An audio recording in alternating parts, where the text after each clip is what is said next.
question for you all.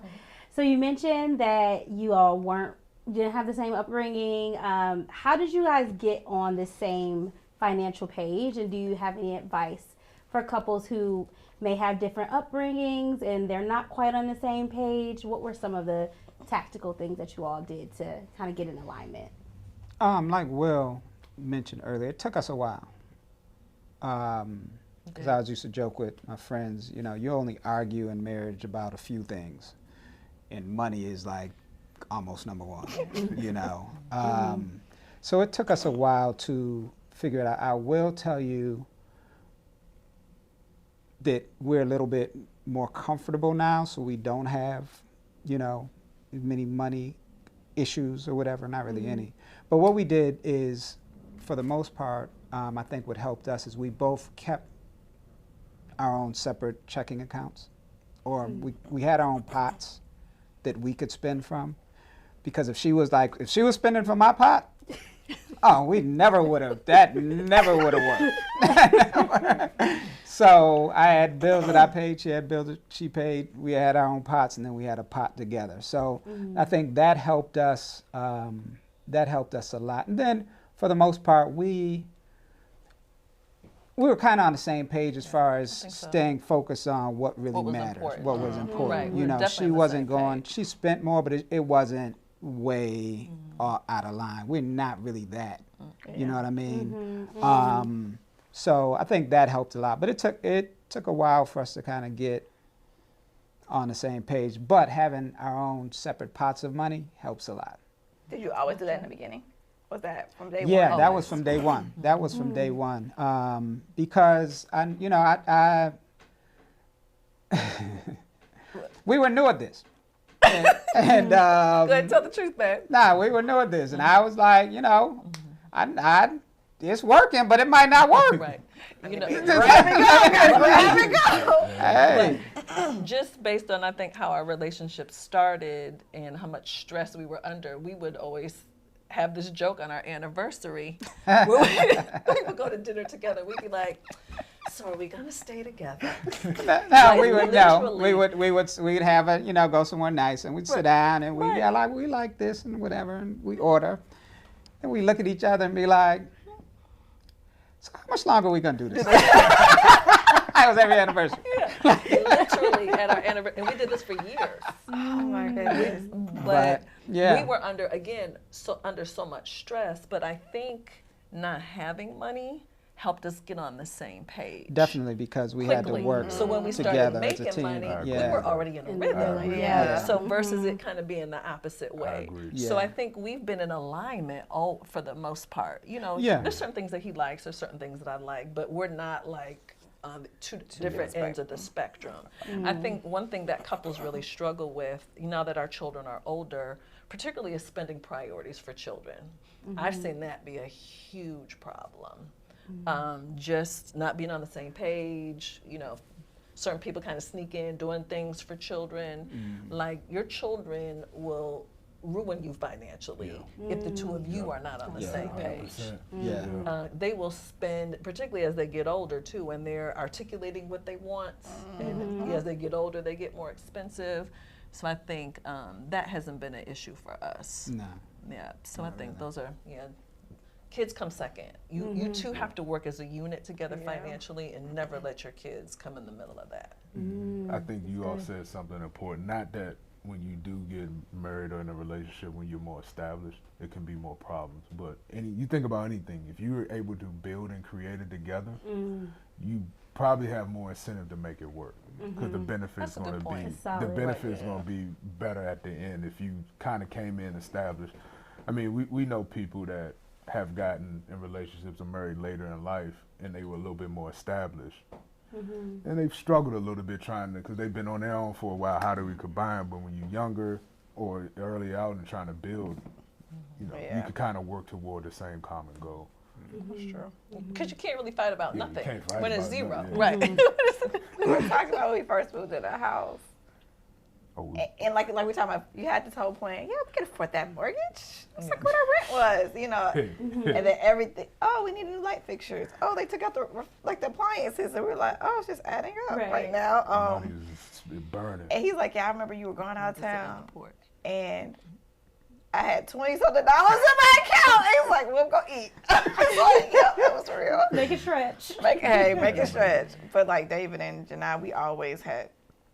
That was something that came in our pre-counseling, though, and I remember this distinctly because we had a joint account.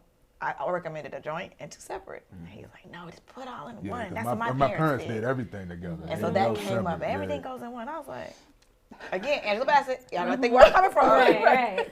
I need to have a little pot. Like, I'm down for the middle pot, but I need to have, like, I need to have this pot. I agree 100% as we're going through it. I think everybody should have a pot that they should be able to do whatever they want to do with. Because as an adult, you do not want to feel like you have to ask for permission. Have to if you want to get some shoes, get them. You work every day. Especially if you work, or whatever you build and creating, you shouldn't have to ask permission to do what you want to do for something. I think that is critical. Yeah. So I appreciate that he got on board because he was not originally on board, but then he was like, oh, this works. If I want to blow something, I got to talk to you about, Exactly. $20 or whatever being out the Not account. being grown. Yeah. Exactly.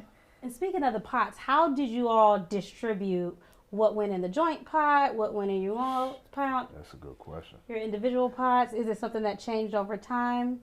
We arbitrary, so I think we just picked a number. And we haven't really changed. Like, I think we looked at. We get the less of the pot. Let me say that the individual counts. Let me take that back. It wasn't arbitrary. We did pick a percentage at the time of what we needed, how we could live individually. Okay. Now, as income has grown, our separate pots have not grown, if that makes sense. That's true. So anytime you get more income or something, it goes into the house pot, and you still figure out how to live off whatever you allocated yourself early on. Trying to stick to the vision of the family. Yeah. The Anderson vision of what life needs to be at, which means more money needs to go in the middle pot for us to continue that vision that we have for our family.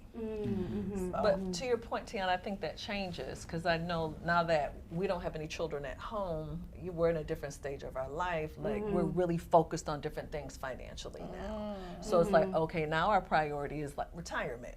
Where before we couldn't put ourselves first before, you know, everything else with the household, everything else with the kids. So now that we're done with that and we've put kids through college, like we're like high fiving like right now. But this is the first time because we started our adult life having children. You know, I was 21, he was 23 when our first son was born. So it took this long for us to have our own money ever for the first time because we started our adult lives never ever having it just being us and the money is just all for us. So that was an adjustment too, just like, man. It's a wonderful adjustment. Yeah. We don't have to it's share nice with now. them. Oh, Yeah. And we cut, that's why I don't think we had an issue cutting our kids off because a lot of parents have an issue with that. Like, no, dude, like y'all done had enough. Like, this is ours now. Like, y'all go figure it out. Love that. Yes, that's awesome. And Janai, you mentioned that spending habits, especially as it relates to kids, is one of the reasons that you see couples fight about money. This is a general question for everybody. In your opinion, may it relate to your relationship or what you've seen? Like, what are some of the other reasons why people fight about money in relationships? Ego. Ego. We were talking earlier. We both are in the same profession.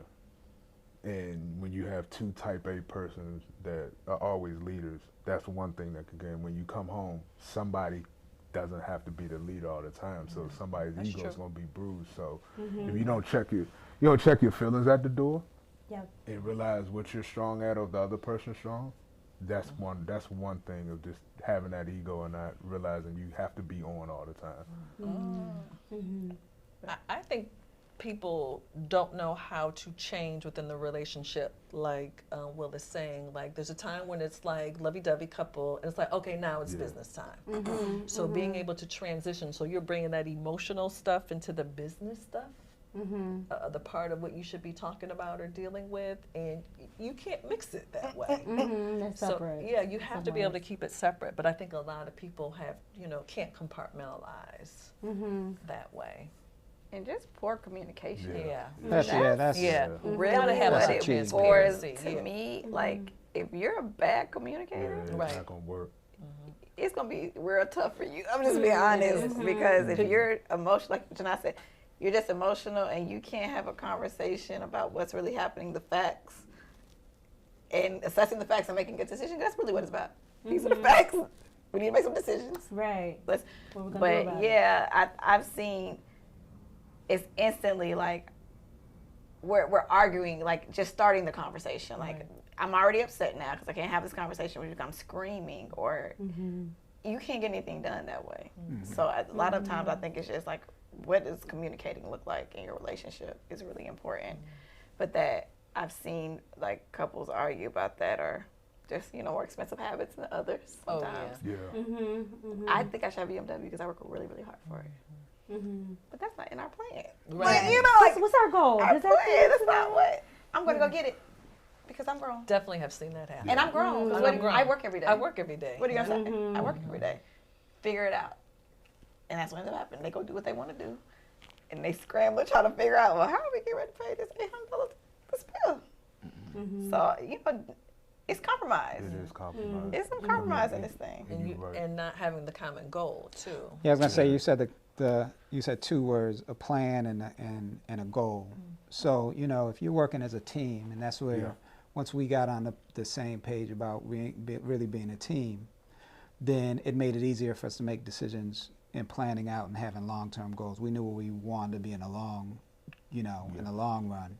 So then it just makes it easier to make these like short-term decisions, But spenders have problems. If you have two or if you have one, it's an issue. So that lifestyle, it's going to run its course at some point. So I don't think they've had that issue, and we don't have it either, because we can talk about that. Like, I want this, or if we want a major purchase, of course you should have it, but how do we plan for it versus, you don't tell me what to do, I'm going to the dealership. And I think another thing, we all kind of saying the same thing, but it's important about the communication, and by that, and being holistic. If you're having problems in your other side of your marriage, it's gonna show. Don't bleed over. Be a hot mess. That's true. And money is an easy thing for it to bleed over. So literally, that's communication. We all saying teamwork. You being on the same page, because if you got any cracks, it's gonna show when it comes up for a real issue you got to discuss. That's true. Very, very true. So Janai, when you were speaking about going from personal, intimate relationship to business, it made me think about code switching, which a lot of us do in the working space when we have to kind of play different hats.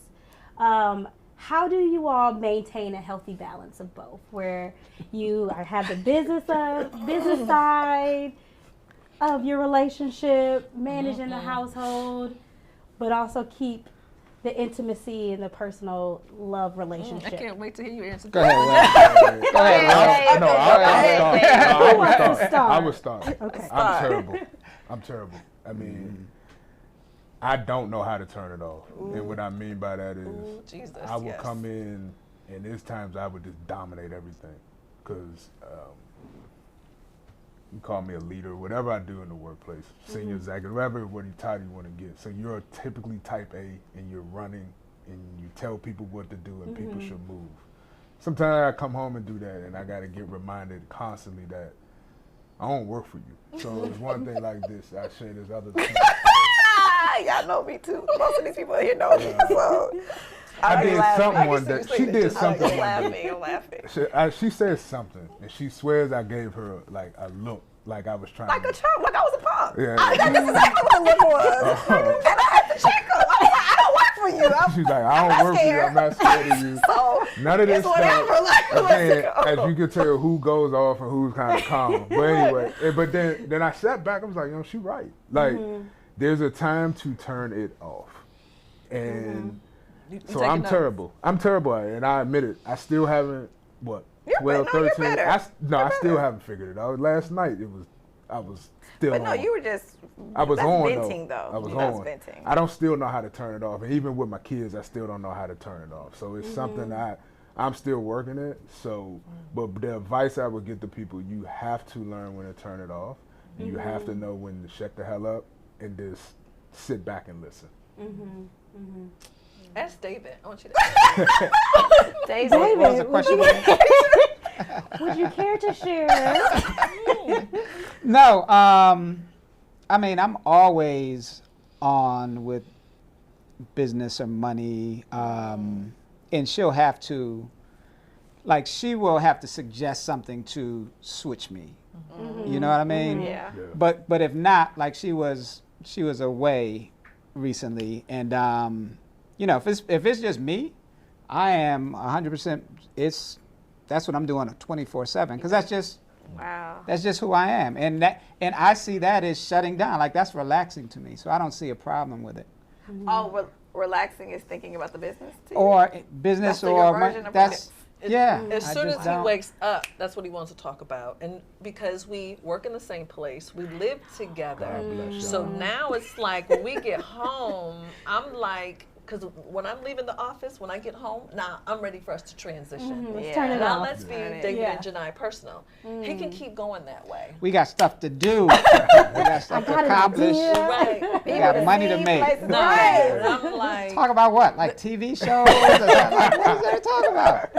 And so, obviously, money is important, but it cannot be the only thing that you all are talking about in a relationship. You know, I think the thing now, why I don't turn it off as much now, but when we had children, we had a distraction. That's you know what I mean? That's so no. true. So this is like this is where I am now. Right. But when we had kids in the house, there were so many other things to do. Right. And focus on that. Yeah, I could switch. Intimacy might have been like last on the list. Right. You know what I mean? But it was either money, then the kids have to do. And I'm like, oh yeah, then. I do have a wife. What you want to talk about? I do have a wife, but now the kids are gone, and you know it's like can we have just a little balance? Yeah, I'm working on it. Balance. Nice. Yeah, Balance she helps balance me out with that. That's a good follow up. How do you feel like David balances you out? And this could be in the context of money or just your relationship in general. I think from a money perspective, I think I'm more fearful about it. So he's willing to take more risk than I'm willing to take. And even like the moves that we have made, even like like moving houses and all of that, I'm like, I'm not going anywhere. Like I can stay here. I've just needed that comfort because after struggling, it's like, you know how you could you're scarred from struggling. I'm like, I cannot live like that anymore. Where I think he's pushed me to do more. Where I would have kind of chilled out, I think. Yeah, I mean, there's some times when, and we talk about that balance, like sometimes she's in cruise control way too long. And I'm we need to go. Right. So maybe that is how I balance her out. For sure. When I see her cruising or getting a little bit too relaxed, but I'm even like that with the kids.